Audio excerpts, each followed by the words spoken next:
Hello, smart human. Welcome to this episode with Swami Nityananda. I am so excited to introduce to you this spiritual teacher and meditation guide. She has dedicated her life to helping humans live in joy and freedom. And today she will share many practical tips, teachings, lots of profound wisdom to help you tap into your inner joy, embrace your authenticity, and navigate life.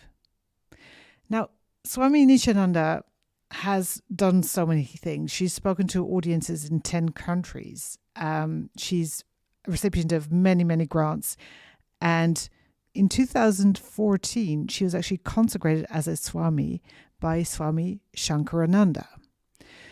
And as a spiritual teacher and leader at Awake Yoga Meditation, based in Baltimore, but actually reaching listeners worldwide, maybe in the future, including you, my dear smart humans, she guides individuals to experience calm and exuberance and to live their fullest lives. And as you will notice in this podcast, she presents the ancient yoga teachings in a manner very accessible and relatable to contemporary audiences. Her book, Awake, the Yoga of Pure Awareness, has been hailed as a life-changing guide that offers principles for personal transformation. And what's even more fun, in addition to her spiritual journey, Swami Nityananda, known as Juniper Ellis, holds the position of Professor of English at Loyola University, Maryland, and she has earned her PhD from Vanderbilt University. So yes, smart humans, another example of how you can definitely do more than one thing with your life and do it quite successfully. So I would love to invite you to join us on this, I would say, pretty transformative journey as we explore mindfulness, goal setting, and above all, the radiant power of joy as a guiding principle for your life. Prepare to be very inspired and empowered as Swami Nityananda shares her profound insights and illuminates the path to a more joyful and authentic existence.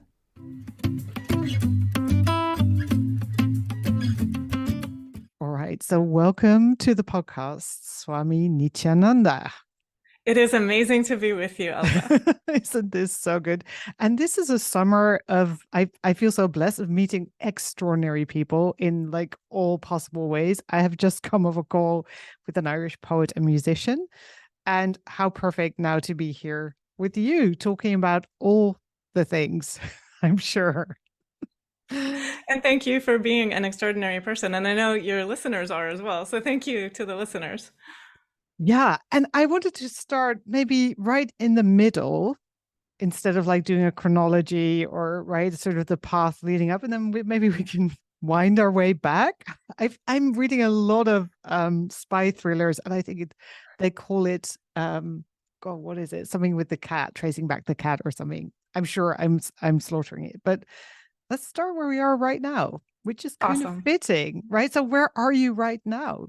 So right now, geographically, I'm located in Baltimore, Maryland, and Baltimore, Maryland is hot in the summer, so I can feel the heat, and it's amazing to be here.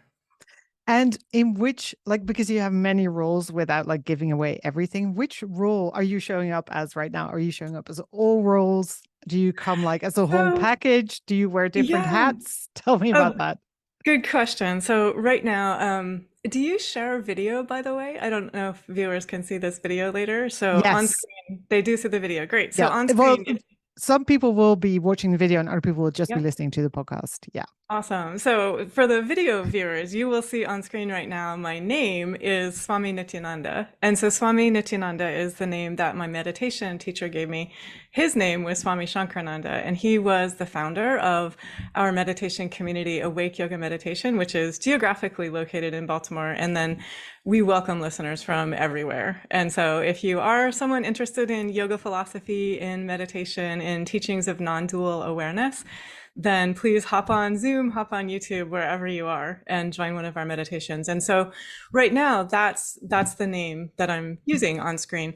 My driver's license says Juniper Ellis. And so Juniper Ellis is the name that my dad and my mom gave me. And I love both my names. And I actually don't have a feeling of conflict between the Love different it. names that I have. Yeah. So, and I serve as a professor. And so I've served as a professor for 25 years. I'm a full professor of English and Amazing. I'm at Loyola University. I love it. I love it, love it. And so I would say, like there, the students call me Dr. Ellis or Professor Ellis. That's comfortable for me as well. And so for me, it's all just the same task of I would say if I described the commonality of all of what I do, it's that I really love helping humans be their best selves. And so Mm. I think that's what meditation does. It helps humans connect with what is best and highest in them. I think that's the exact same thing I do in the university classroom, help people connect with what is best and highest. And it's the same thing I do, like with the different forms of speaking, the different forms of writing that I engage in. And I think as a human, like as a friend, as a family member, as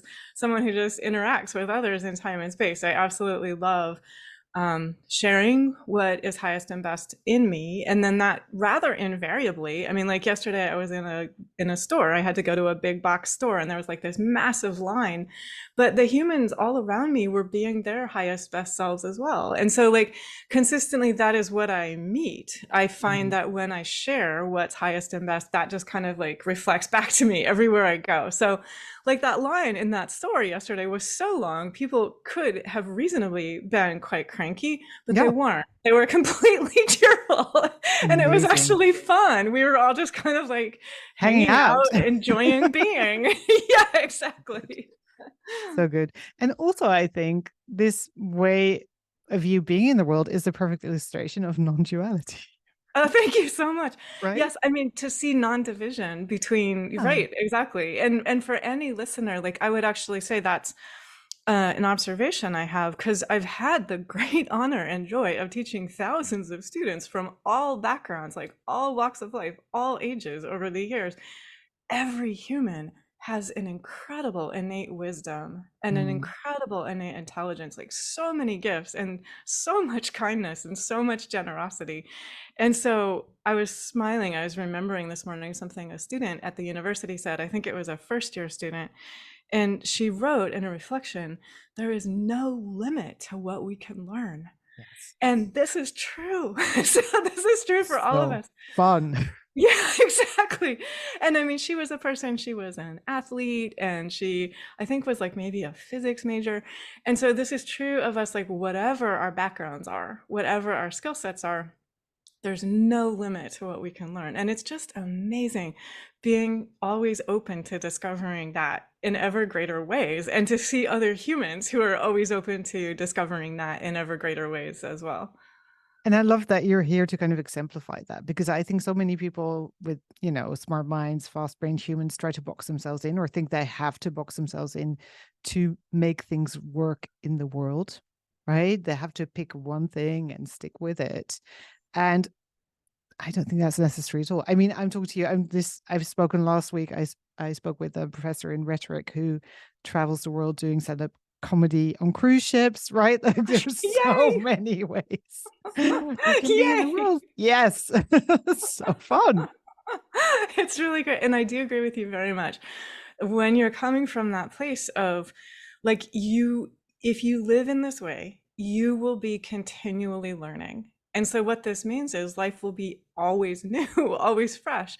You'll be always sort of like becoming aware of new platforms and new ways in which to share and new content to share and new ways of thinking, new ways of expressing. And I agree. So it's like this, I think Dr. Martin Luther King Jr. said something that relates to this. I think he said that if you stop learning, you're not actually still living.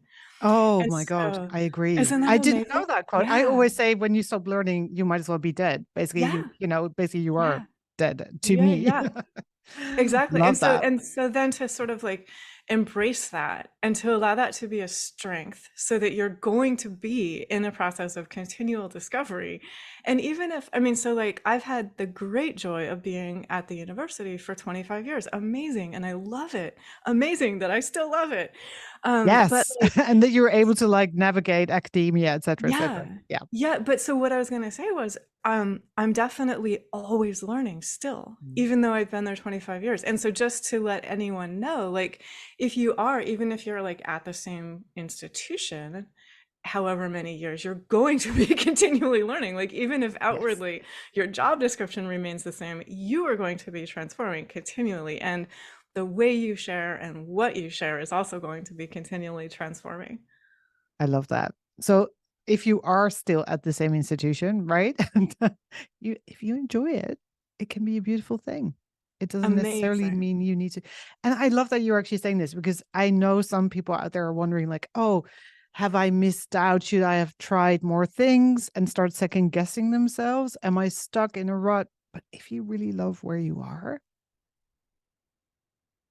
Embrace it and yeah. absolutely revel in every single moment of it. And I guess I would also say, so sort of like as you look, I'm saying this for every listener, but as you look at your life, I would also say trust the wisdom of the choices that you made. Like they've taken you to a place for a reason. So kind of like optimize whatever you can learn from being in that particular place. And I would say, like, when you can fully love where you are right now, you'll know, is this the right place for me to still be? Or is there like another thing that will unfold from that deep love of where I am right now? If there's like another outer expression in time and space for that love and that joy and that talent and that dedication to share through you, it'll come. Like, and you'll just have an inner clarity. Like you gave the example of the professor who all of a sudden is like, oh, I want to do stand up like on a ship. So whatever, you'll have like this sense of adventurousness and it'll come from that curiosity and that ability to kind of keep exploring. And I think with most people, once you dig deeper, there's always a red thread. And the red thread, you mean like that's the kind of like the There's always something trail, the connecting all the path? things, right? I am sure, Yeah, I mean, yep, yep, yep, yep, we've only yep, yep, spoken for a couple of minutes, but I'm sure yep, there's a reason you're doing all the things you're doing and yep, there's a connection, right? yep, Tying everything together. Even if we look at absolutely. it, with hindsight, but I Yep, mean, it's the same for my life when I could never have imagined all the things I ended up doing, yeah. but looking back, I'm like, huh, that really makes sense. Right? And often it is when you look back that you understand. You can sort of see the structure, you can see the shape, you can see the wisdom of like why you were in a particular place at a particular time. Yeah. So you say trust, right? Which is a very interesting topic in itself. Like, because people who don't have trust often ask, like, but you're saying trust yourself or trust that you're doing the right thing. Where do I get this, mysterious stuff called trust? Where is it Great. found? Right? Do you want to Great speak to that? question. I would love to. Yeah, and I'd also be really curious because I know you also work with people all over the world, and so I'm curious to hear your observations as well. So, I think a couple of things that I would share about trust, and so I would say each human has that innate wisdom.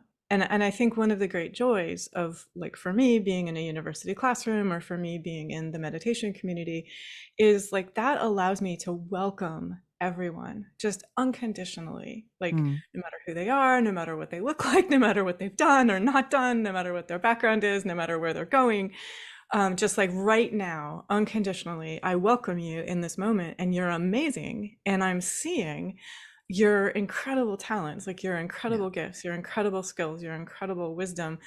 And so I think because I greet people in that way, then people sort of relax and they feel safe because they know that I'm seeing what they come, like they all come bearing incredible gifts. And so then they have a feeling of security and steadiness inwardly. Like I'm not asking them to demonstrate anything or prove Right. Be anything on an be outer level. performative. Yeah. Yeah, exactly. I'm saying you've got this. Like just connect with what's already there. It's already there. And so to trust like the different life experiences that you've had, or the different family configuration that Mm, you've had, or it may be that you speak different languages, or it may be that you come from a religious or spiritual background, or like you don't have a religious or spiritual background that isn't the same as most of the other people in that room where you currently find yourself, or it might be that you come from a different country than most of the other people in that room, but to just sort of trust that whatever it is that life has given you and you've had the ability to navigate, that has given you strengths that no one else in that room has. And that when you connect with that strength and you share that strength with everyone else in the classroom or in the meditation space, that strengthens you and it also strengthens everyone else. And then from that place of steadiness within themselves, then that's where people are like, oh, there's no limit to what I can learn. Like, I can really relax and enjoy this process of learning because I'm not trying to force myself to be something that's artificial to me, but instead I am naturally unfolding the strengths and the brilliance and the expressiveness that is within me. And so then that's where you're sort of helping people navigate.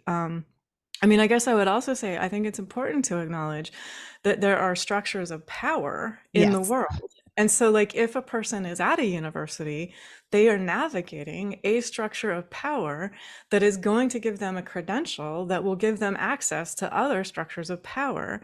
And so, I would say I'm aware of that. I think a Mm, lot of my students are aware of that as well.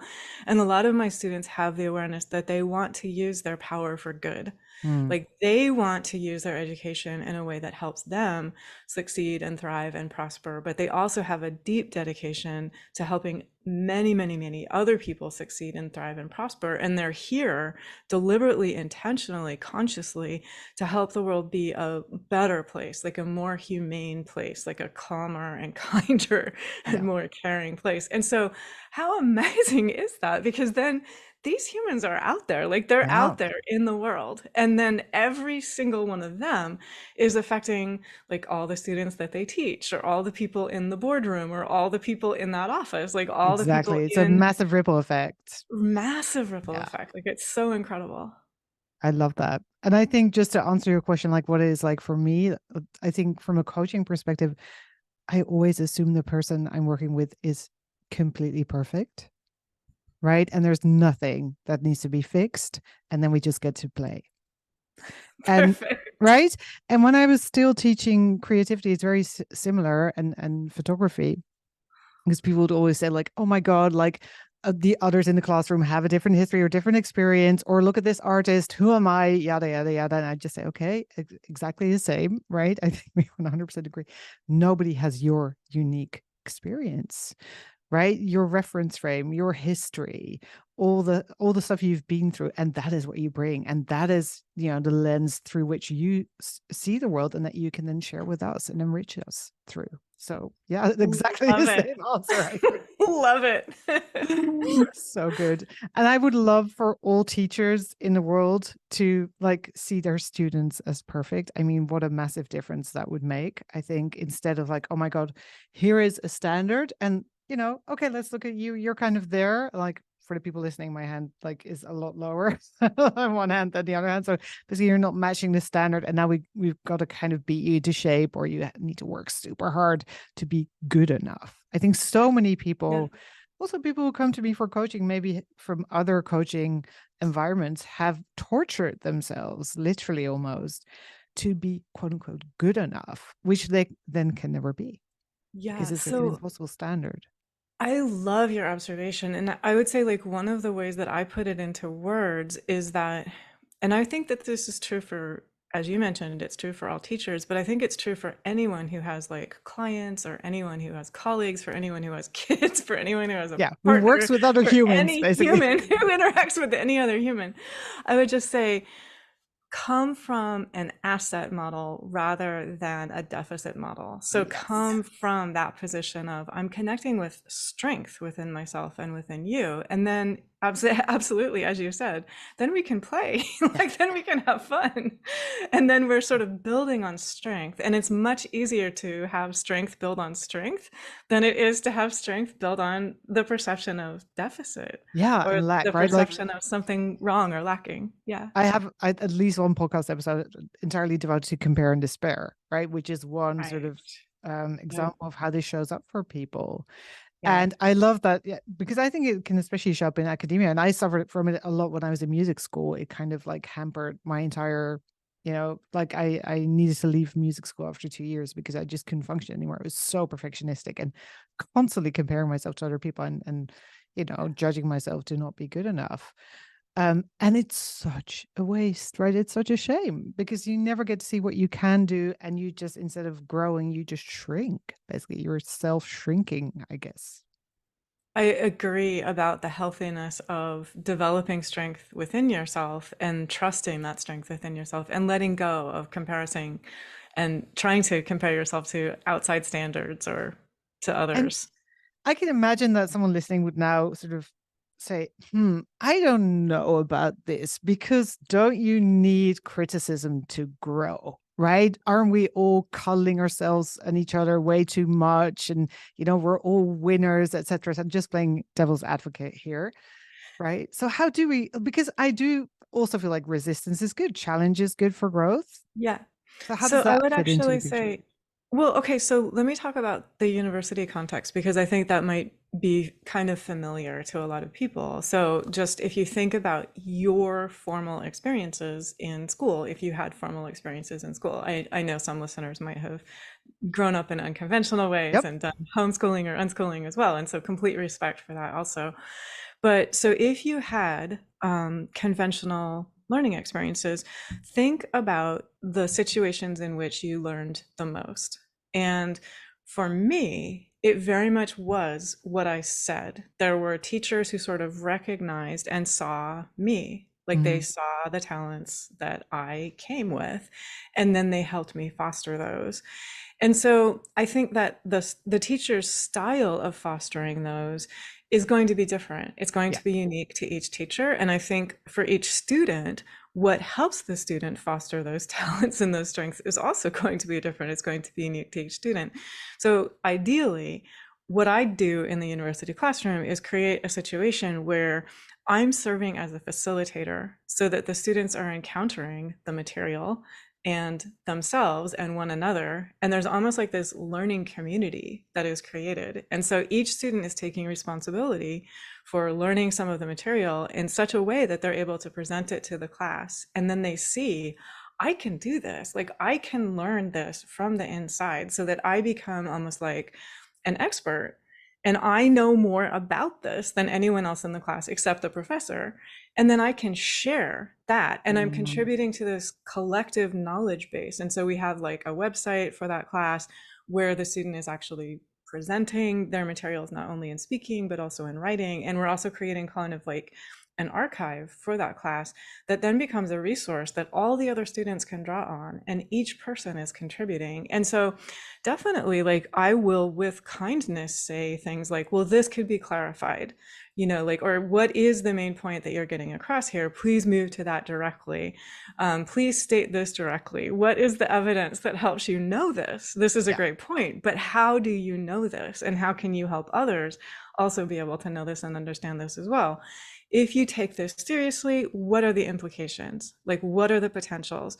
If you live this, what then happens? Yeah. Like, what does this then demand of you if you live this? So I'm also always very interested in beyond the walls of the university classroom, how do these ideas affect other humans? Because they all do. Like every single idea has consequences and it has implications, like very practical implications for how we are and how we live and work and play and love and share our talents, but also how we understand and respect and understand the other humans in the world as well. Yes. And I love it when teachers do that, when they make stuff relevant, like in every possible way. Right.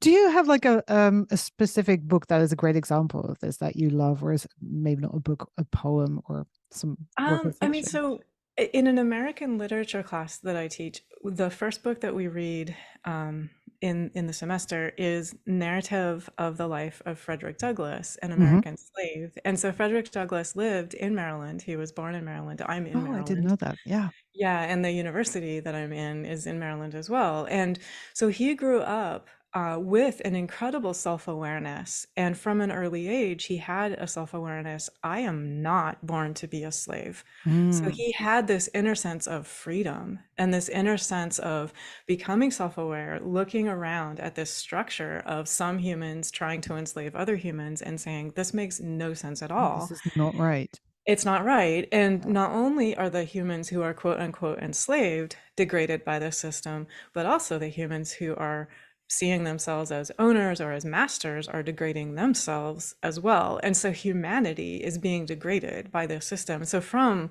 like age 7, he describes his awareness of the abuses that were committed under this system and how it affected actual humans, like the way it Age affected his 7. age 7. So at age Amazing. 7, he saw his aunt being brutally beaten. And it was clearly for an unjust reason, an unrighteous reason. So she had a boyfriend, and her quote unquote master didn't like it because he liked her and Mm. wanted her for himself. And so you can see Frederick at age 7 kind of putting all these pieces together and just looking at, this does not make sense. Like, this is an egregious violation of this awareness of freedom and dignity and love and wisdom within myself. And so he went through a series of developments. Like, he went to Baltimore and he began learning to read, and then it was forbidden. So it was forbidden because it was understood by people who quote unquote owned slaves that if people who were enslaved knew how to read, they would learn, like, this Yeah. system makes no sense, Yeah. and they would liberate themselves. And that is actually what happened. So Frederick Douglass kept teaching himself how to read. And the more that he read, the more he understood, like, this system is abominable and it needs to be This is abolished. bullshit. Right? Yeah. Yeah. And so he freed himself. So he actually freed himself inwardly first, and then he freed himself outwardly. And then after he escaped to the north, he kept telling this story.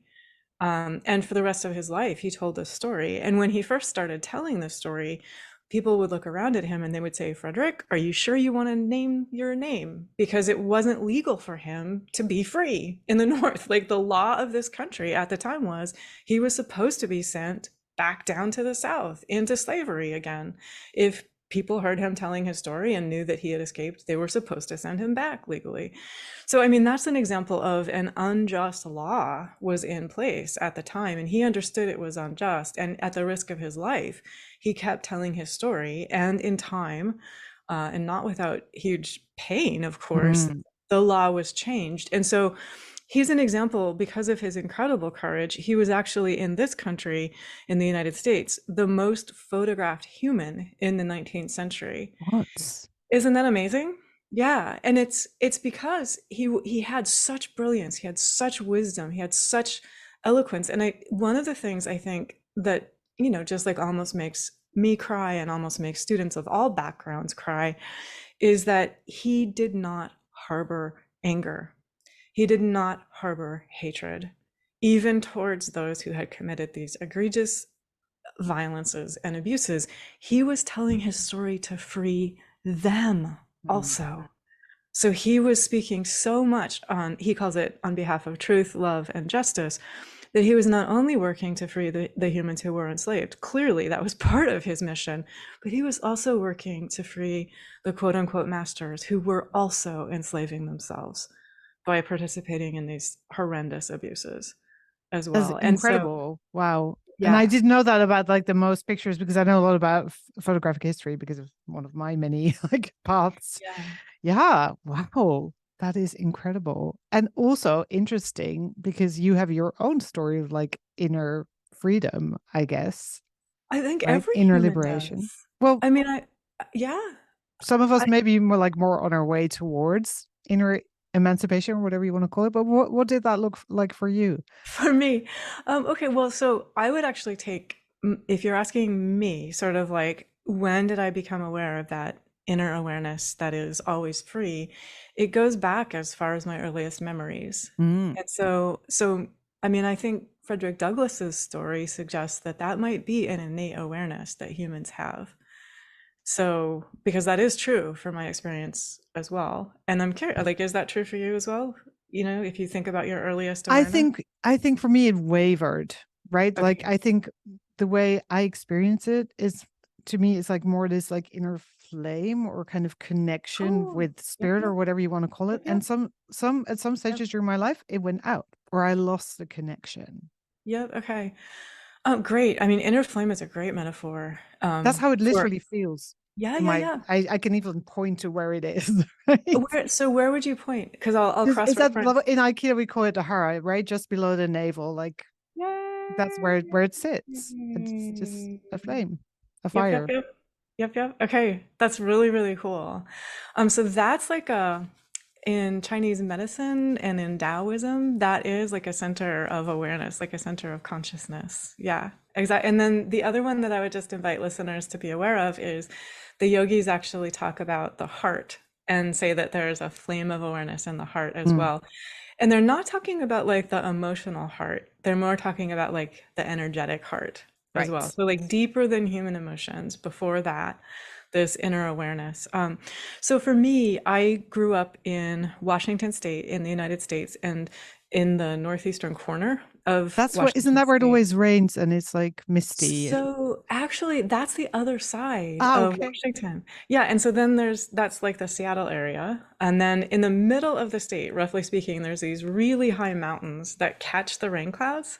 And You're on so the right my side part of of the those. state, yeah, so my part of the state was not super rainy. So good. And it was like filled with evergreen trees and mountains and lakes and just beautiful. So I grew up in a really beautiful, really rural situation and very aware of nature, like surrounded by nature all the time, connected to nature all the time. And so that was my earliest awareness, was that my body is connected to the natural world. The natural world is connected to my body. And I was also aware of connection to other humans and just what a beautiful thing that is to have like this connectedness, not only to our families, but also to like almost like a community of like-minded or community of kindred spirits might be another way Yeah.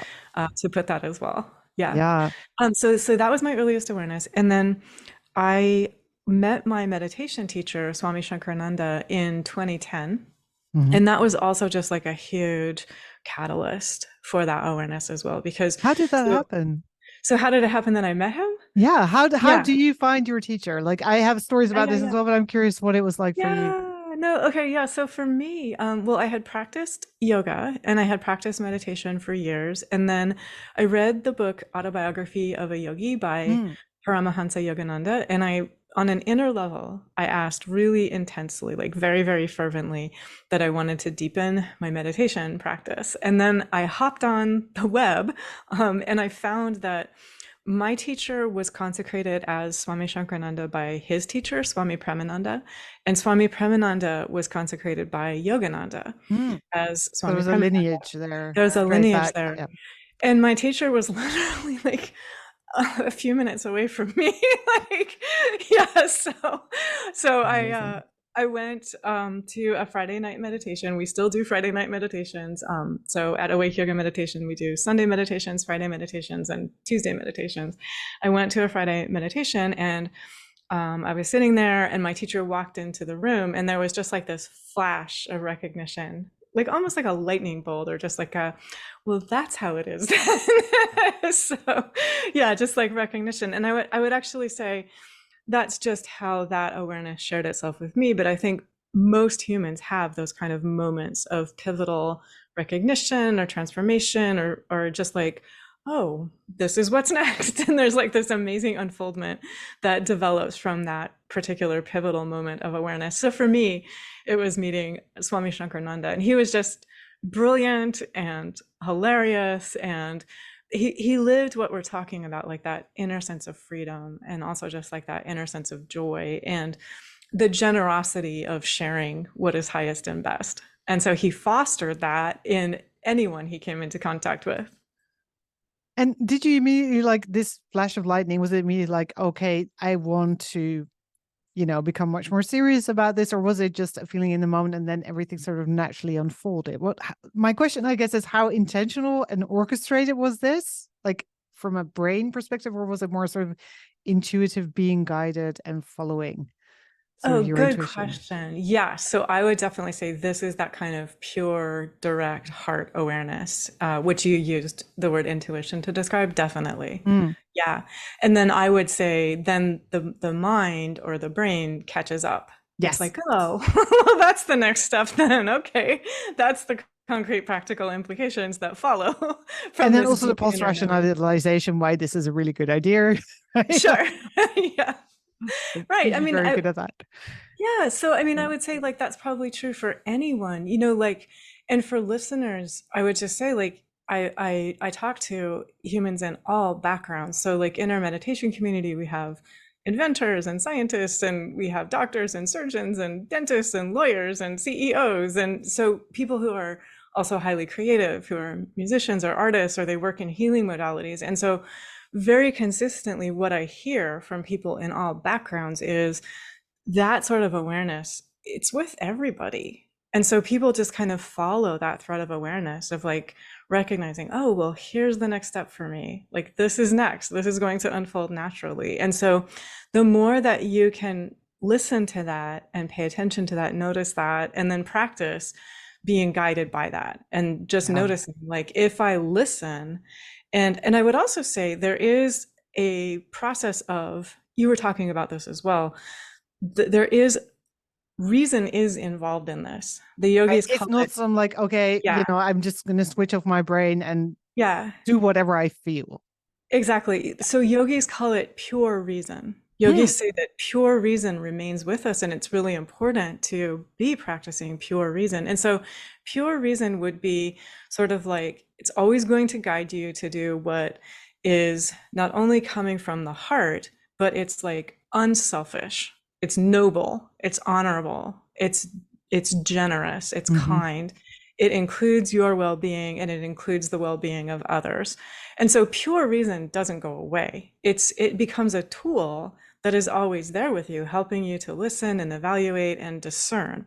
So discernment is another thing that yogis talk a lot about.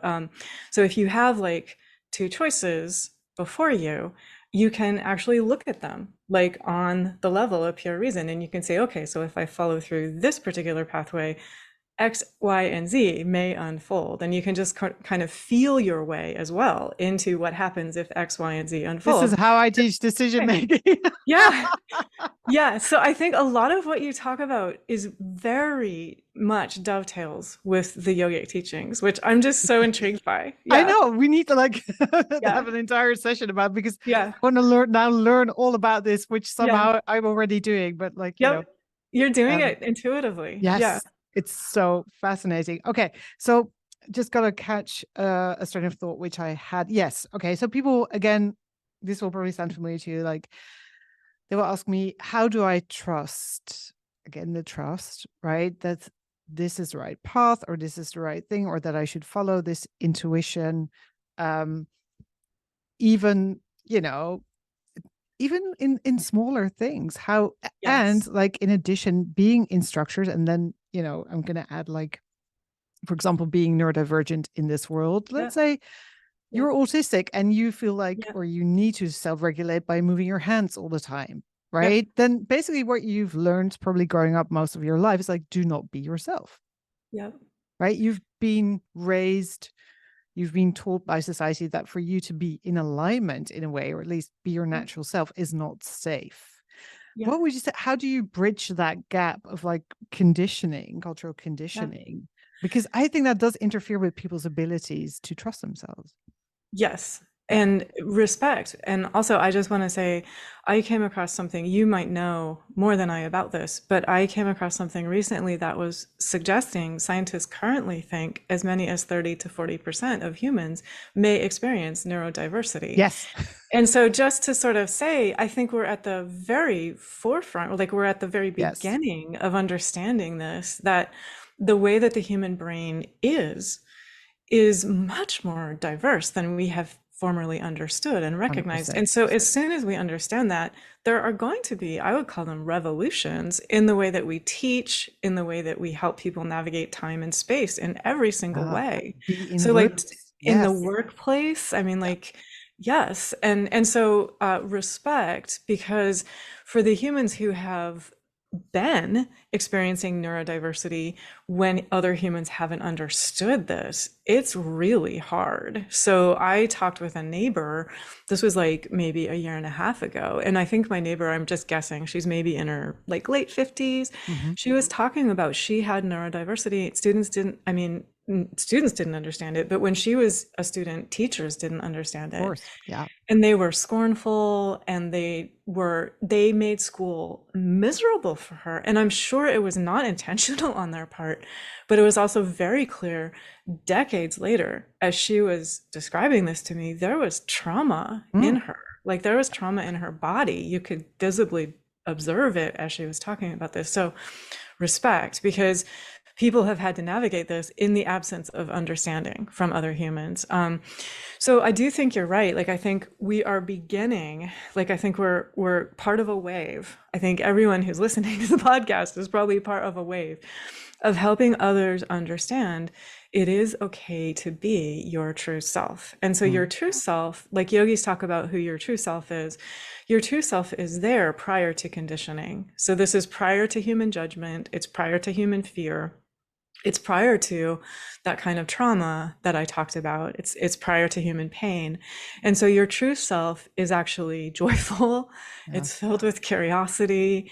It's filled with wonder. It's inventive. It's always learning. It's kind and it's wise as It's well. free, It's right? free, Yeah. always free. Unchained. Exactly. And Yeah. so I think then for the example that you gave, so I have neurodiverse students, both in the meditation community and also and in the university context as well. And I welcome them with respect and just make sure that they know they are welcomed, they are supported, they are cared for, and they're honored. Like whatever they need, if they need something that helps their eyes or that helps their Yeah. brain or that Yeah. helps their body, we can help you with that. Like Because that's meditation okay. specifically, right? I work with a lot of clients and I recommend some form of meditation for many of them, right? To start creating some emotional awareness, that kind of stuff. But I never say you have to sit still because there's this misconception. And I think, again, many people, specifically also with ADHD, with autism, have been kind of tortured by meditation because I think I have to sit still. I'm not doing it right. And then they completely freak out, emotions arise, or energy just wants to find a way out and it can't, and it becomes horrible, right? So how do you approach that? Do you have like, are people allowed to move? What is your advice when So people are like, I can't sit still? that's a really, really good question. One of the things I'm drawing on some comments and observations from my teacher, Swami Shankarananda. So he would talk about if you find that you are not able to sit still, then allow yourself to move, like allow Mm, yourself to yes. dance, or you were giving the example of shaking. And so I would actually say, just for you and for any other listeners, there are specific practices in the yogic tradition, but also like within Taoist traditions as well, that invite you to shake the body in order That to is let go. incredible. Yeah. Again, this is something I tell my clients to do. I am just, Yeah. my mind is just blown Yes. again. Yeah. No, there are specific Wow. practices because, Because you basically, the energy has got to find a way, yeah, right? Like a way out. exactly. Yeah. Yeah. And so what you might find, and I'm just inviting listeners to play with this. So I agree with you very much about not forcing yourself, not having it be like a thing that feels onerous or heavy. But you might find that if you let yourself shake, like you can even shake your whole body for like a minute or dance free form for 5 minutes or do whatever you want. Or if you do like a yogic practice, like yoga asana, the Yep. yoga of postures, you might Which is what find people normally then, think yoga is, which is a whole yeah. nother topic, but yeah. And the tradition of the yogic teachings, the yoga postures are to prepare your body to sit still. And so they actually have built into the yogic tradition an awareness that for some humans, movement is necessary prior to stillness. And so like there's, like if that energy is free flowing and it's not stuck, then it might be comfortable for you to sit for 5 minutes And you might find then that as you sit for 5 minutes, then gradually it becomes comfortable to sit for a little longer. So I would say for someone who specifically has that as an observation, then see if you can creatively, constructively move your body and invite the energy to move, and then see how sitting is, because it might be really delightful. I love this. I love this so much. And I need to study yoga. That is just very obvious. Because it's so fascinating. So many practices where I'm like, yes, this and this and this. Yeah. And it's so much more nuanced than I thought it was. Right. Which is always like, it always is the case. But there we are. Yeah. So what brought you to yoga in the first place? How did that start? Oh, well, that's funny too. I mean, that's an example of, I think that I would, whatever your word for it is, the universe, listeners might have different words for it, the divine, whatever your word for it is, the higher self, brought me two friends, like back to back. One friend 1 week said to me, I do yoga. You should do yoga. And then the next week, another friend said, I do yoga. You should come to yoga Right. And then with you're like, me. And I was like, okay. So I get it. I get that. That's clearly something that the universe is inviting me to pay attention to. And so the second friend lived just a little ways away from me and on the way to the yoga studio. So for like a couple of years, I would like get in my car and pick her up on the way to going to the yoga studio. And I would say, so for that friend and for me, we both had an innate, almost like recognition of yoga, just like, oh, this, we feel this, like we right. understand how So these here it practices. is, kind of Here instead it of, is. Yeah. And so I would say like one way that I would put that into words is like yoga is one of my languages. So I know like I oh, I have love that. friends like I have friends whose language is like math, or Right. friends whose language is like engineering, and those are not my Or languages. art, or yep. Or art, yeah, and I have so many respect for all the languages. So yoga is just like one of my languages. And then for me also, that actually was the case. So the way that in the US, the way that yoga asana is often taught, there's a kind of like flowing through the yoga postures, and then at the end, there's a silent period Yes. where you basically go directly into that quiet that meditation is. And so for me, there was like an instant connection between yoga and between meditation. So for me, like yoga and meditation just kind of went hand in hand. And when did you get a desire to like take it up a notch, or however you would describe that? Because, becoming a Swami isn't just like, oh, I'll go to yoga every week, right? It's a bit more intense. So how did that happen? So, no, I mean, that's a fair observation. So when I met my teacher, I mean, I would say like I had an instant kind of awareness of like, my teacher is the real deal. I want to learn everything I possibly can from my teacher. So I was a very dedicated, very sincere student. Like I was very, very open to learning, and just with so much joy. Like I love learning, and I had Yeah. so much fun learning the yogic teachings, the yogic traditions. Like it's fun for me. So I mean, I would say like my teacher recognized, I mean, he shared this publicly, so it's okay for me to talk about it, but he said that he had been praying for years for a successor. And so when I came, he was sort of like, oh, here's my successor. And that was a little bit like I got to grow into that. Yeah. I That's, got to expand into that. yeah. So, because No that's a little pressure. bit to get used to. Yeah, that's a little Yes. bit to get used to.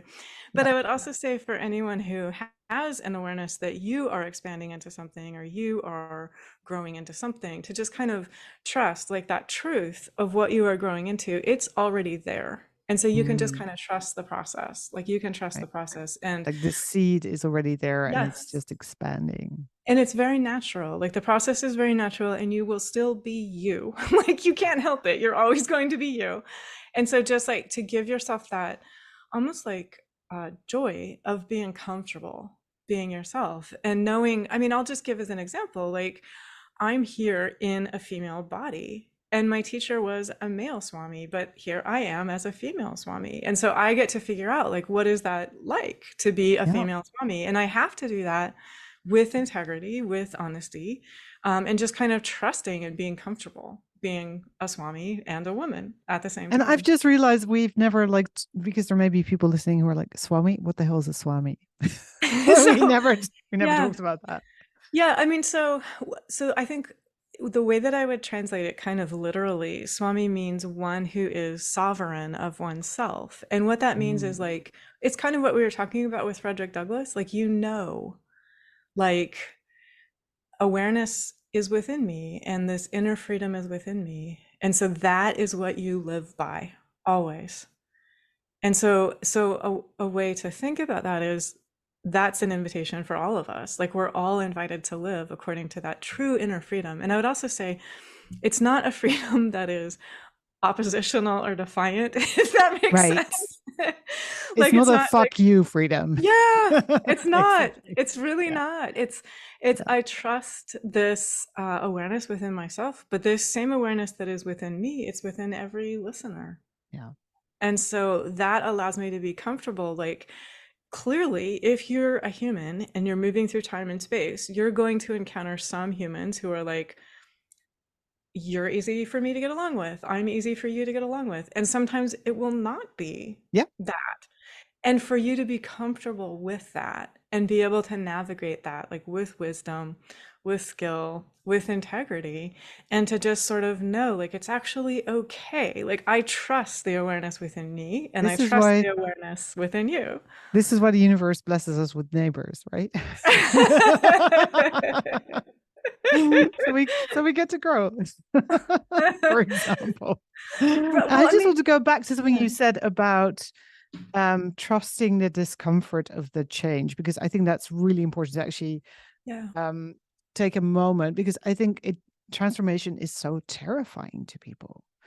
And I think for me, one of the biggest struggles I had a very different, lots of different trainings actually, but when I think about Aikido training and sort of going towards my black belt, trusting my sensei, right, my teacher, yeah, but also feeling like, oh my God, it's almost like I'm becoming another human being and being terrified of letting go of old structures yeah, that were at that moment my identity.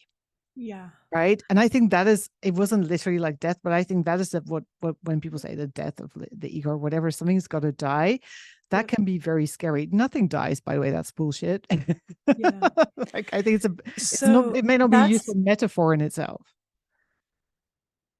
Well, so that's a really good question. And I would love to talk as well about things that I've heard meditation students talk about over the years as well. So, Mm, like, I remember one meditation student talking about how it felt in her meditation practice. I think what you said made me remember this. She said for a while it felt like pieces of her face were coming off. yeah.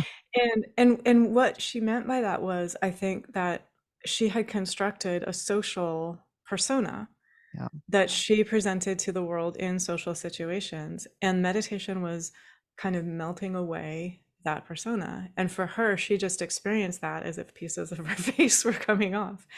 And so what you could say is like, and I have seen this person like before that, during that, and after that. And she was lovely before that. She was lovely in the midst of that. She was lovely after that. And I can see like the core of her is always the same. But what happens is there becomes less pretense.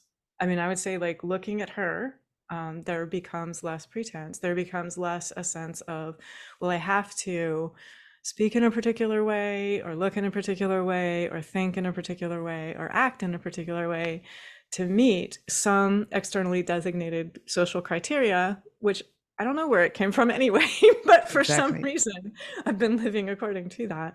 Yeah. And so just to kind of, I mean, and I think as well, like the meditation community is very, very helpful because you see other humans who are at various states of this process of transformation.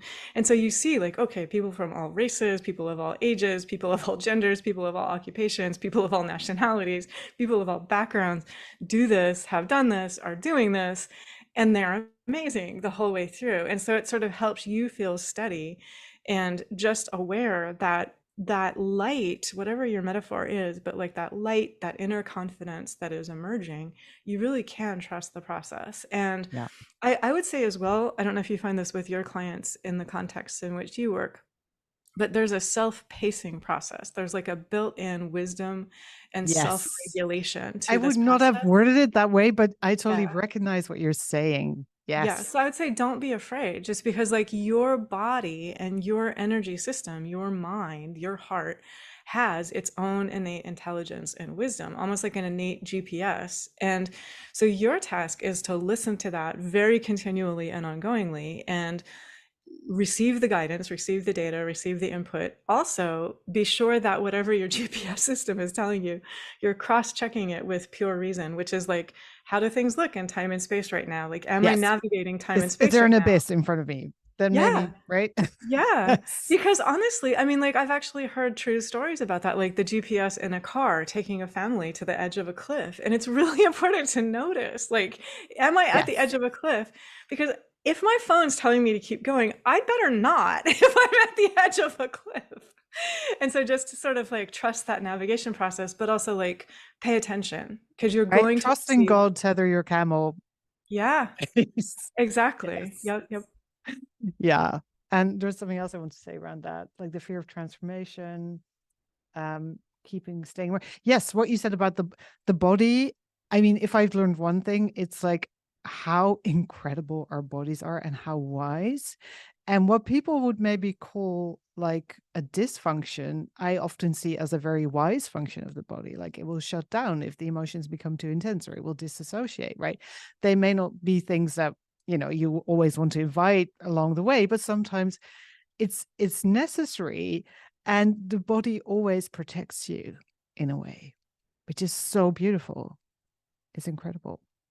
It's so brilliant. And to work with awareness of that wisdom. And I would say like that's one of the things that meditation teaches, yoga asana, the yoga of postures teaches as well. But also just for any listener who doesn't practice yoga or meditation, that awareness is within you. And it involves being fully present in this moment. So to just say to yourself, I choose to be fully present in this moment, and then notice how your own awareness feels within you. And then to ask, like, whatever question you have, ask the awareness within you, and you will receive Yeah. feedback. And the feedback will be a feedback that you are able to recognize. And so that might be that you receive guidance in a way that's completely perfect and unique to you, but it's going to be different than the person sitting next to you Yes. if you're sitting next to someone else who's listening to this at the same time as well. So to just kind of know, like, how does my own innate wisdom share itself with me? What are Yeah. the What language does languages? it speak? Yeah, Right. Yeah. exactly. Love Yep. that. And I think for me, and this is something that I'm definitely still learning to get better at, is my rational brain has trouble trusting something that I cannot explain. Right.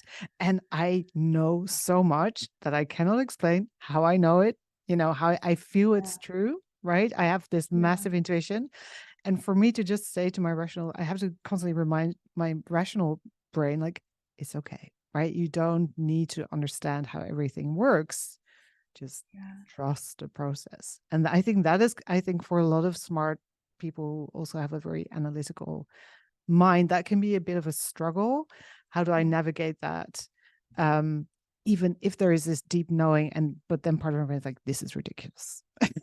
Right? Like, So that's a really, I mean, I'm trying, is there a question there? I'm trying to think if we were phrasing that as a question. I guess for a yeah, this listener tug that, of war, do you yeah, have any advice on how to yeah, navigate? yeah, yeah. Okay. Um, so trust your intelligence. I mean, I guess like from the yogic tradition, the yogis have actually mapped out. They say there are different forms of intelligence. There are different forms of knowing. So some of the ones that I'll just mention that come to me right now, and I'm partially talking about like ancient yoga philosophy, but I'm partially using our current lingua franca, like how we would say this today. But Yep. there's like book smarts, right? There's like Yes. things that you can learn from a book, and those things are amazing. Like it's Yeah. incredible to have curiosity and to learn from books, but also not to acquire too much pride or think that book smarts make you better than any other human. They don't. It's just what you learned in a book. Yep. Fantastic. And then there's like, street smarts.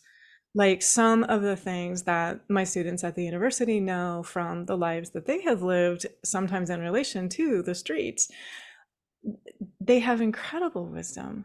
And Mm, it's really important for them to be able to trust that and to yeah. know. that they have gained such strength and such courage and such skill, and that that is part of the gift that that life has given them. And so to take that wisdom and build on it. And also, it doesn't make them better or worse than anyone Again, else. right? Like, yeah. Yeah.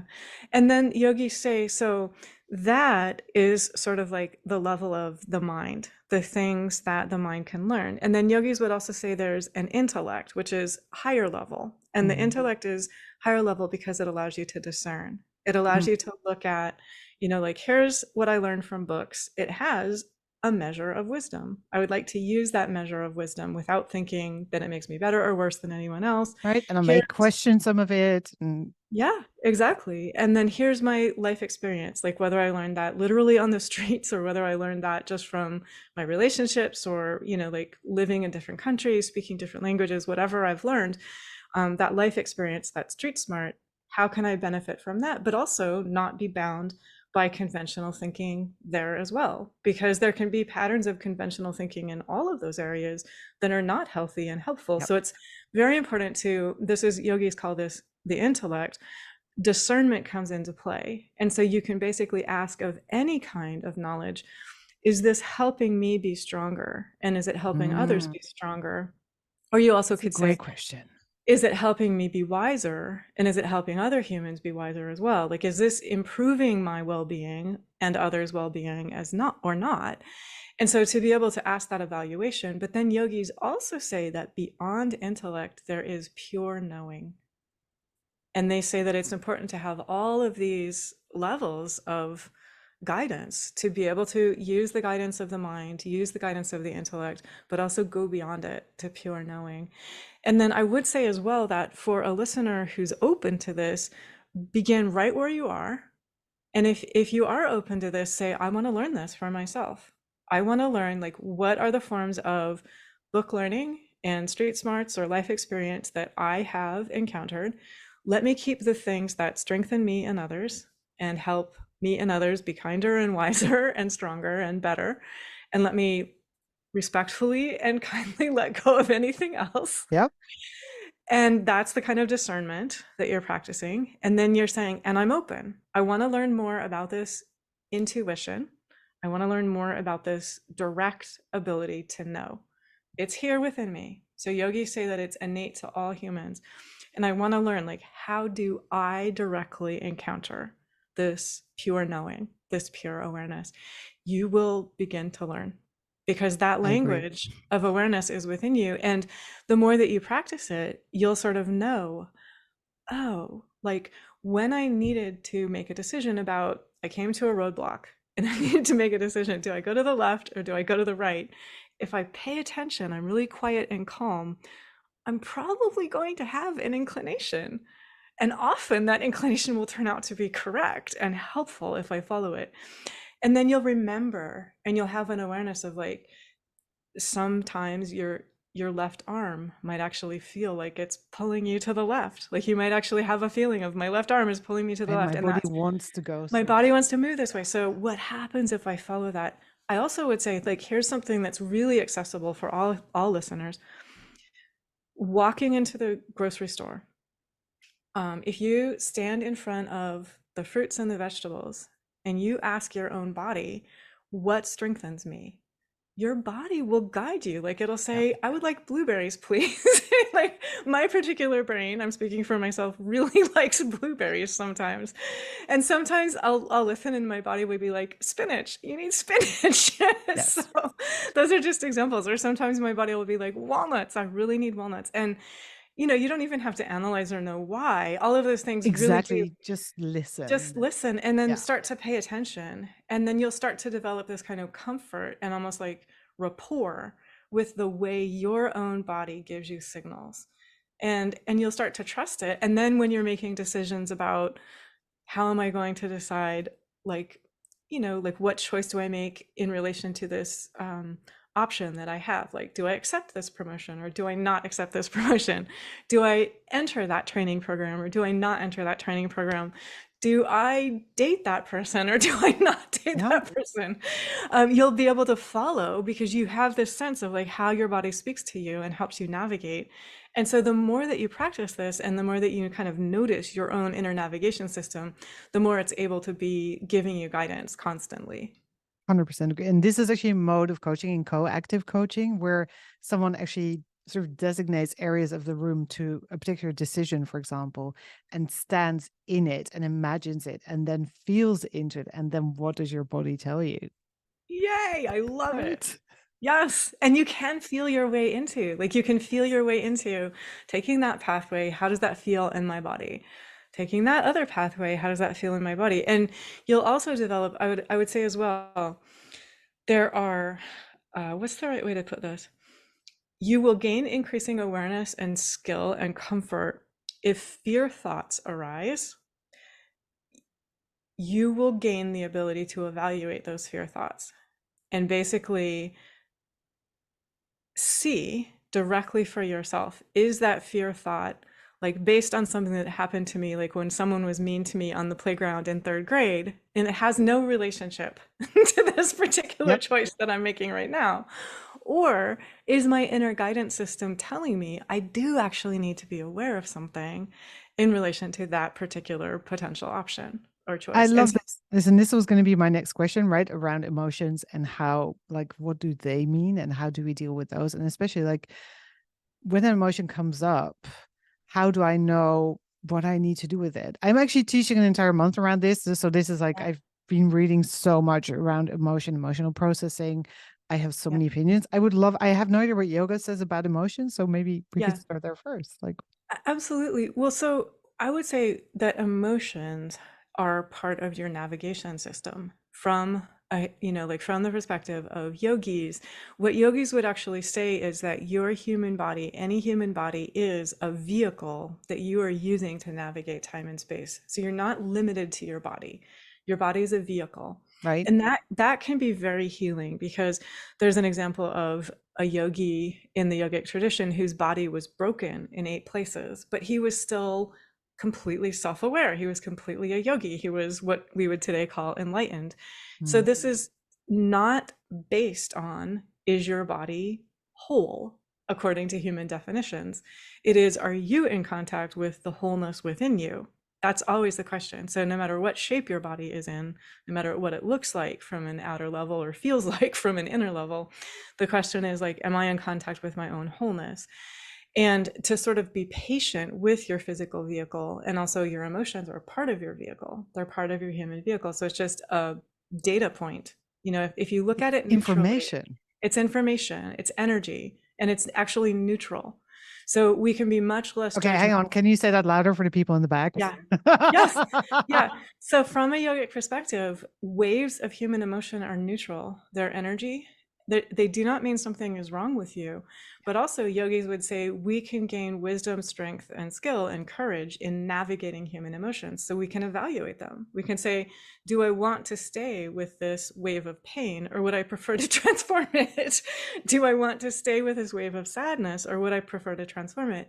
I will also say, be patient with yourself because if you are experiencing something like grief, your human self needs time to navigate that. And so don't feel like you have to rush or push yourself through this, but Fix it, also, just get over it. Yeah. yeah, right. So just be patient. There's a natural process to this. And so trust there's a wisdom that is with you right now that will help you move forward. So also you don't want to kind of get mired in it or wallow in it, but there's like this sweet spot where you can be honest with yourself and allow yourself to feel what you feel, but know whatever it is that I'm feeling doesn't define me. It doesn't limit me. And if it arose in my experience, that means it's going to leave my experience at some Yeah. point too. It's non-permanent. And it's also neutral. And so I would say that as well. Like yogis talk about, say that you're experiencing a wave of whatever emotion you're Let's experiencing say in anger, anger. You're right? You're experiencing a furious. wave of anger. It's a neutral form of energy. And so then your question is, do I find it helpful to feel this? And you may. I mean, I'm not saying that you don't find it helpful to experience it. Anger can be an amazing sort of fuel, right, for It action. can be fuel, and Yeah. you probably don't want to stay with it too long, because I think it can become caustic if you try to stay with it too long. Yes. So it can start to burn you if you try to Yes. hold on to it too long. And so to practice self-evaluation and self-awareness, just like, how does it feel when I hold anger in me? How does it feel when I express anger in me? And then yogis would also say that beneath the anger can be sometimes sadness. Again, again, yes. Yeah.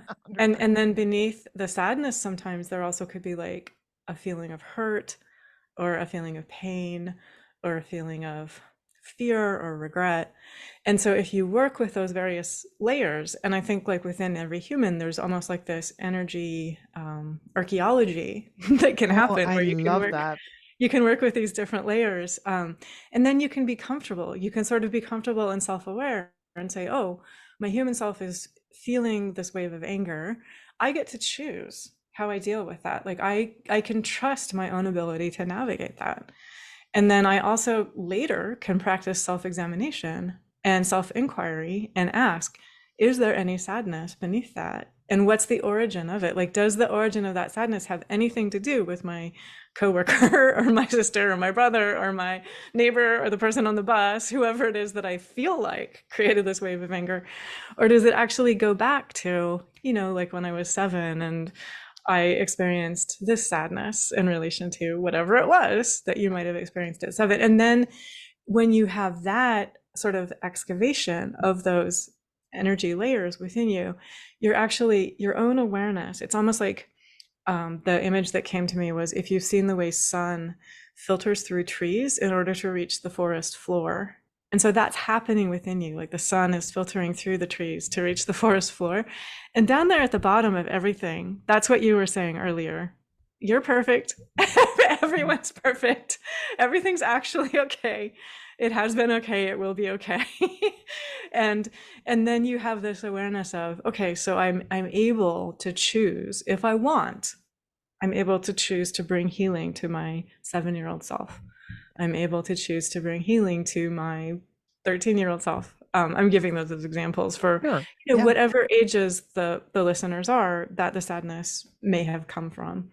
And then you have clarity, and you're sort of aware of that wave of anger that seemed to be precipitated by whatever scrolled across my news feed on my phone, or whatever so and so said to me or didn't Perceived say to me, or the injustice way. or, yeah.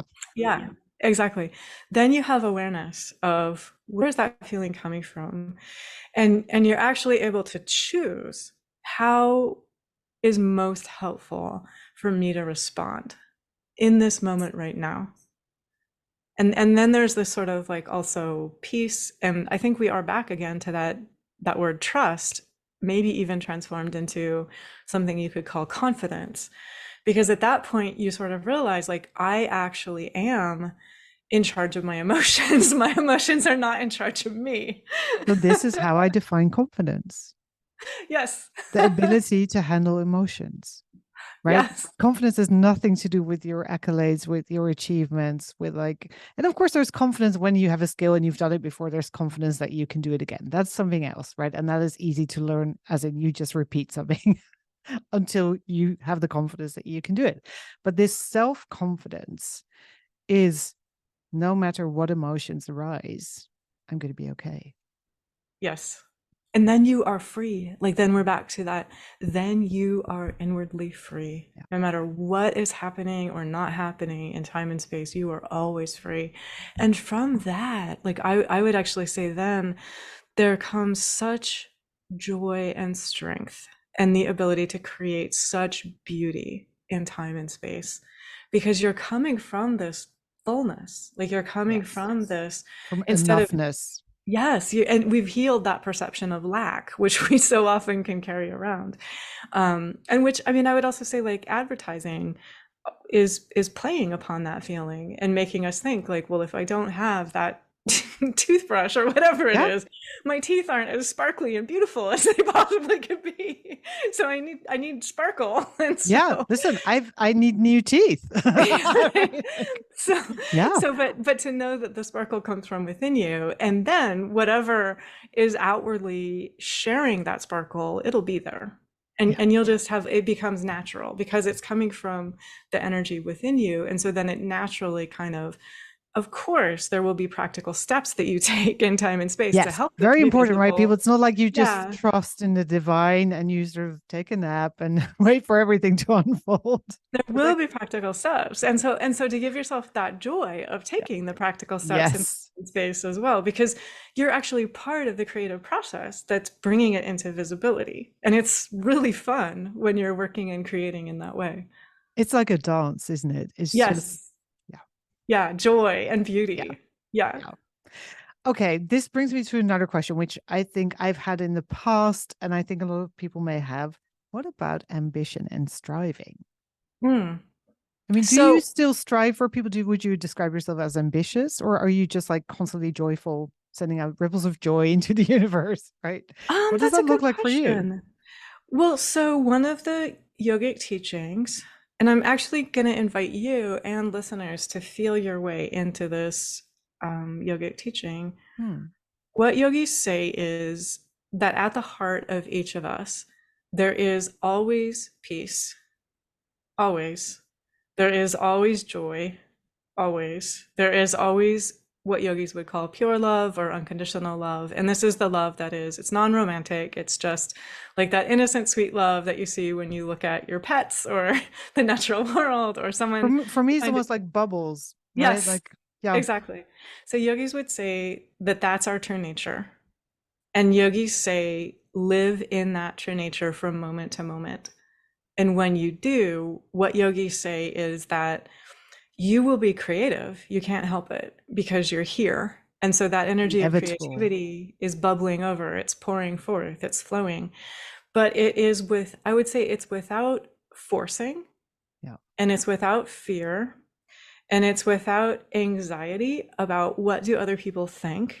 It's pure, which means it's unconditional and it's joyful and it's created in this energy of confidence. And so yogis say these are the three, they call them knots, that they invite us to untie. They say, untie the knot of ignorance. And the knot of ignorance is simply thinking that the light is not within you. That's kind of denying your true nature. Yep. Mm. Thinking that the light is somewhere outside of you. They would say that's the original knot of ignorance. And so as long as you know that the light is within you, you're always connected to the light and you're always living from that light, you're going to be living in joy. You're going to be living in inspiration. You have to share the talents and skills that you have. You have to. It's why you're here.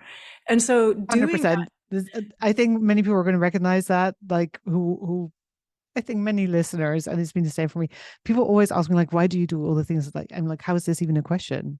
yeah, It's not, I just have to, right? it's It's not, natural to you. It's natural to you. And so for the listeners to focus on what is natural to you, yeah. because it's going to be unique and completely unprecedented and unparalleled for every listener. There's something that only you can share, that this light can only share through you. And I also want to say, it's not separate from you right where you are. So, I mean, this could be like you're an amazing mom. It could be you're an amazing Yes. friend. You're an amazing neighbor. You're an amazing baker. You sew in amazing ways. You're an amazing gardener. You're a singer. You're a dancer. You're a musician. You're an engineer. You're a scientist. You're a CEO. You're comfortable in high powered corporate settings, like whatever it is. You're an amazing hugger. Yes. I Yes. mean, and that's, and the whole, like the good of the whole actually needs you to Yeah. be that amazing you. And so I'll just quickly talk about the other knots that yogis talk about. They say that desire is a knot. And so I think that is their Interesting. word for what you were talking about as striving and ambition. And so they say that it's a knot because it creates a feeling of separateness between you and what you love, and between you and what you would love to help create. And so to just let go of the separateness, you have to keep the energetic dedication, like get up in the morning and work with joy and willingness and steadiness. You have to keep that. But to do that um, from not a place of like thinking that you're not enough, not a place of feeling like what you love is separate from you. It's actually already within you. This is how I teach goal setting. Yeah, so it's within Right? you. Right? Like, Yeah. how would you feel if you'd already achieved the goal? Yes, And how can you feel that today? And exactly. then And with that feeling, you can move yep, towards it. You may not even want it anymore. We'll see, right? exactly. God. Yes, and Wow. no, you are intuitively doing what the yogis talk about. It's so fun. It's awesome. I'm giving you massive fist bumps. So it's really fun. So cool. So for listeners, because I think, like someone who might just be hearing this, you might have this question of, well, that just sounds like really, I want to be very clear. This is not about being lazy. It's Yeah, right. It's again, it's not not like, oh, about let's being, manifest $1 million, yeah, right, on the couch. No. it's not about being sluggish. It's not about being resistant, but it's also not about being overly aggressive. And it's not about being overly fiery. So yogis talk about there's like this sweet spot where any sluggishness becomes transformed into stability. Everyone needs that stability, that strong foundation. Any fieriness within anybody or any almost like overactivity or franticness becomes resolved into like steady, concentrated, focused, joyful, willing work that you enjoy because it's coming from the Yes. spirit of fun. And then what yogis say is then you're moving in, they call it like serenity or peace or tranquility. But it's just your natural state of being. And so what they would say is, like, let's say that a listener says, I really want to create this. Like, I really have this strong sense of dedication, of like you were using the word striving. Yeah. So not to make it a bad word, but just like I have this passionate sense of like, I would really like to create this. So the way to work with that is to basically say, I trust that the energy of it is already within me. And from a place of steadiness and from a place of stability within myself and from a place of dedication, willingness to work wisely in a focused and strategic, brilliant, Right. inspired Using that manner. amazing brain of yours, you don't need to Yes, set it aside, right? please, you It gets have to come to. along. It's an incredible tool. It's amazing. And so, but what very practically speaking, what will happen is you will have a sense of guidance and a sense of how to direct your energy directly to what is most helpful. You will have the ability to focus directly on, well, all of those other things that seem so important are actually not the most important. I have this ability to hone in and know that if I put my attention and my energy and my awareness and my work and my willingness right here, this is the most important next step for right now. And what happens then is like you're always having this sense of expansive perspective and inspiration and guidance and the ability to pay attention to details, both. And take And so steps in right in take on the steps, day to day. And I practical think this is what steps. people don't, or at least Yep. misunderstand. They're like, oh, if I'm completely in the moment, there's no bigger picture, then how can I grow? No, no, no. Yeah. That's not the idea. It's And both. you, Again, non-duality, right? yep, Like, yeah. exactly. And you have that really fantastic ability to have the inspired vision and the kind of like focused awareness of like, if I pay attention to these details right now and make these choices and take these steps right now, that actually helps. And it has like this dynamic like power behind it that helps that ideal become visible in time and space. So beautiful. Okay, listen, my brain is dying to know, like, what are the other two notes? Because you Oh, said there okay. were four. So Like, yeah, this so the desire for three knots. completion. Yeah, so this is so interesting. So stay with me on this. The yogis say that the three knots are ignorance, desire, Oh, there's three. Okay, yeah. and And action. oh, there we are. But I want to talk about this because Okay. what they're talking about is so, and I want to say again, so ignorance is like thinking that you're separate from what you love, Yes. That thinking is that you're, outside you. yeah, feeling like light and what you love and want to create is separate from you. So you are already connected. So, and that melts away the knot of ignorance. Desire is somehow thinking like, I have to force it to happen. Like this has to involve like a lot of struggle or a lot of strain or a lot of pressure or a lot of fear. So if you melt that away and you basically say, I want what is best. And then you're aligning with what is best, like from moment to moment, what is best. So what is best is actually going to include for humans meaningful work on a daily Yeah, basis. And then 100%. also meaningful rest on a daily basis. And also meaningful quiet and play on a daily basis, meaningful connection on a daily Yeah. basis. And so this is true for every human, like no matter what your brain is like, if you're neurodivergent or not, if you are in a relationship or not, Yeah. like We every all need all human, these things. we all need these things. Yeah. And so as you pay attention from moment to moment, and you're just, I'm open to the highest and the best in this moment, you'll know. And that will give you like the wind at your back in terms of doing work and doing it optimally from joy and from willingness and from love. And when you're working in that energy of pure love, then it's really fun. No matter what the work is, it'll just be really fun. Yeah. And then the action. So yogis are not saying do nothing. I want to be really clear about that. This is what we've been talking about all along. They're saying connect with that energy that allows all things to be done and then do your work. Okay, I'm just getting goosebumps. And you can feel it because what they say is basically like there is the energy that brings this whole universe into form. Connect with that energy and then do your work, knowing that you're non-separate from that energy. So they're basically saying get rid of the feeling that you are separate from the energy that moves the sun and the moon and the stars. Get rid of the energy that makes you feel that you are separate. So I could use an example, like say that you're a great artist. The same creativity and inspiration that expressed through the brilliant artists you love, it's with you. So Yes. connect with that and it will express through you uniquely in a completely unprecedented way. So, and allow it to express through you. But the same thing if you're like a scientist, you're like a physicist, or you're an engineer, you're a mathematician. Think about the mathematician, the inventors, the scientists, the physicists, the engineers that you love, the incredible brilliance that's shared through them, you're connected with it. So get rid of the feeling that you are separate from that brilliance and allow that brilliance to then be acting through you. And so this is true, like whatever your field of work is, whatever your talents, whatever your skill sets, wherever you are, what you're really getting rid of is the sense of separation. So you're connecting with the energy that moves the whole universe, and you're allowing that energy to move you and to do action through you, to work really wisely, like really generously, really joyfully for the highest good. This is back to at the outset I was mentioning, one thing I just really love about the university students I work with is they're so dedicated to, they are completely up for thriving and succeeding and prospering, but they're also aware that's not separate from helping so many other humans also succeed and thrive and prosper.